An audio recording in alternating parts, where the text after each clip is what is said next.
दोस्तों नमस्कार। क्या आर पार की लड़ाई का वक्त आ गया है? कोई भी मंत्री अपनी जवाबदेही लेने के तैयार नहीं है। आज का चुनाव एक कानून के तहत काम कर रही है।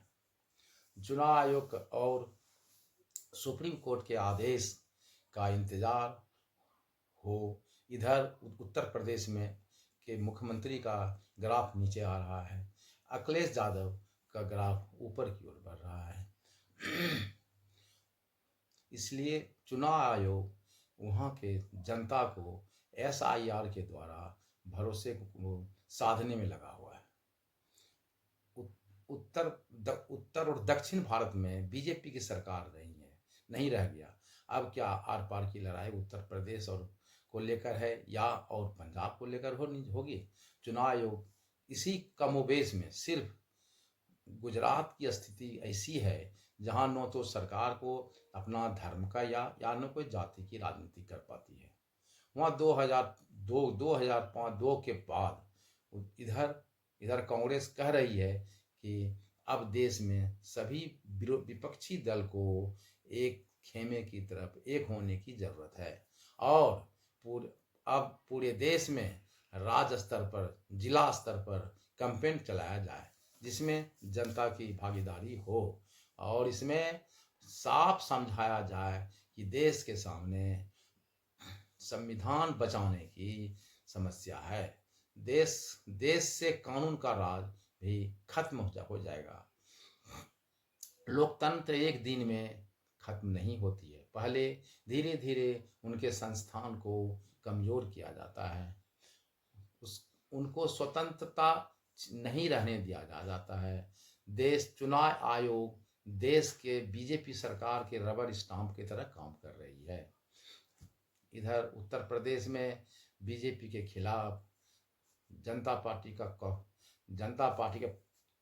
प्रदर्शन होने जा रहा है। उधर उत्तर प्रदेश में अब इस इको गार्डन में प्रदर्शन शुरू होने का हो रहा है जिसमें कॉकरोच जनता पार्टी अपना पूरा तहे दिल से साथ देगी। पूरे देश में आंदोलन होने वाला है। राहुल गांधी के इस पर 3 बार मंथन हो चुका है और आगे आने वाले दिन में कल 3 घंटे तक इस पर पार्टी मंथन हुआ है। पार्टी आंदोलन कर रही है। इधर बहुत राहुल गांधी भी अब खुलकर देश के सामने प्रदर्शन करने के मूड में है और वो दिल्ली से शुरुआत करेंगे। इधर देश में से रोजगार खत्म हो रहे हैं। रोजगार खत्म ही नहीं, उनके आय का स्रोत भी खत्म हो गया है। इधर हरमुज स्टेट में भारत के 3 जवानों की मौत हो गई, लेकिन भारत के किसी राजनीतिक या कोई सरकार दल को सरकार में रहते हुए उस पर कोई टिप्पणी नहीं कर रही है, जवाबदेही भी नहीं ले रही है। आज फिर एक जहाज पर हमला हो गया।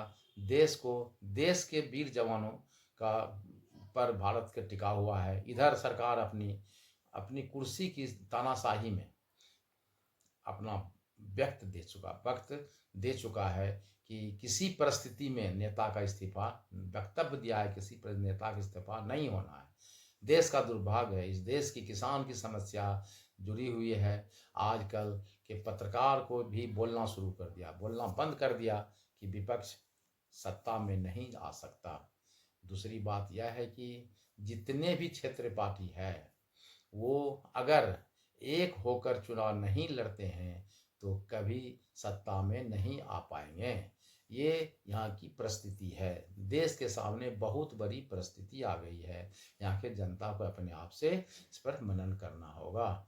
रहा सरकार की बात, सरकार अपने आप में तटस्थ है कि हम किसी तरह अपने 300 का पार करना है, अपने सरकार को बचाए रखना है। और राज्यसभा की स्थिति ऐसी हो गई है कि सरकार पूर्ण बहुमत में आने जा रहा है। अगर पूर्ण बहुमत में सरकार आ गई तो अपना सत्ता को अपने अनुसार वो चलाएगी और किसी भी क्षेत्र पार्टी को कोई तरजीह नहीं मिलेगा और जो भी जहां जाएगा उसको ईडी और सीडी की जरूरत अनुसार उसको अंदर जेल में दिया जाएगा। आज ममता बनर्जी और जो बंगाल की हाल है और वो सब कांग्रेस में अपना समर्थन देने जा रही है। कल तक सोनिया गांधी का विरोध कर रही थी, आज वो फिर उसे गले मिल रही है। इधर चंद्रबाबू नायडू है अपना पत्ता सेकने में है। उधर शरद पवार अपना पत्ता सेकने में है और ये बिहार की राजनीति में नीतीश कुमार भी अपने आप में साइड हो गया है। रहा सम्राट चौधरी, वो देश में अपना आनंद फानन में कुछ तो कर नहीं पाता है। जो उसको दिल्ली से सत्ता से आती है आवाज़, उसको अपना जनता के सामने फैलाया जाता है। रोज़ नए नए कानून बनती है, रोज़ यहाँ नई नई पुल गिर रही है, नया नया रोडवे खराब हो रहा है और नया नया परिवर्तन किया जा रहा है। रोज़ नया नया हलफनामा निकलता है, रोज़ नए नए फरमान जारी होता है। और यहाँ की देश के सामने बहुत बड़ी समस्या हो गई है कि अब जनता किस ओर में जाए। इसलिए यहाँ के जनता को, खासकर यहाँ के राजनयिक को, राजनयिक को, यहाँ के कानून व्यवस्था को, या जो राजनीतिक लोग हैं उसको समझना होगा हम लोग किस तरह मिल के अपने आप में देश को बचाने के प्रयास करें। नहीं तो यहाँ देश दूसरे देश की निगाह इस पर पड़ गई है, जो काफ़ी परेशानी का सामना हो जाएगा। बस विशेष कल अगले दिन।